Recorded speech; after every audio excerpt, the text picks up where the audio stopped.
रेश्मा क्रिएशनमध्ये माझा सर्वांना नमस्कार. आता मी बोलत आहे की मुलं वेगळी राहतात. वेगळी राहिल्यावर आपण एकटं राहण्यात आपण एकटे राहतो. काही लोकांना वाटतं एकटे राहिले म्हणजे की खूपच हे की मुलं बाजूला राहतात आणि आईवडील एकटे राहतात.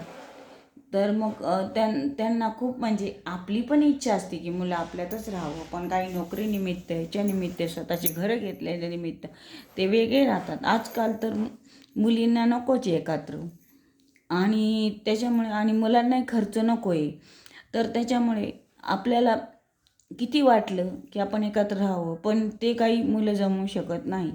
आपण ते वेगळे राहिलेच तर डोक्याला शांतता राहते नाही, आपल्यालाही थोडंसं रिकामं आणि बरं वाटतं.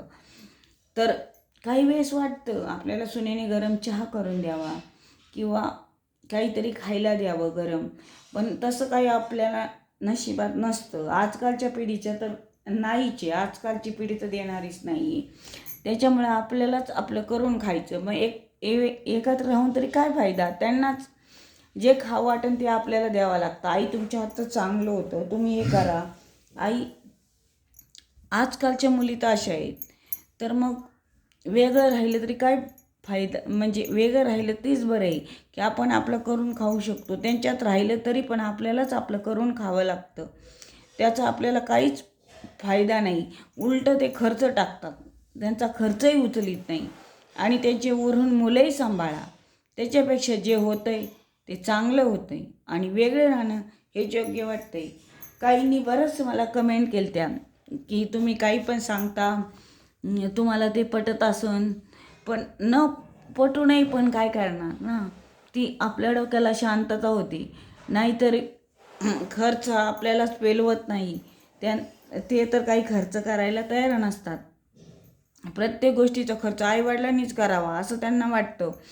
हे घरात राहतो, ह्याचं लाईट बिल किंवा घरपट्टी पानपट्टी हे सगळं आपणच करावं. मग त्यांनी काय नुसतं राहावं का? त्याच्यापेक्षा तुम्ही तुमची घरं घ्या, राहा आणि सुखाने संसार करा. ह्याच्यापेक्षा चांगली गोष्ट कोणती आहे?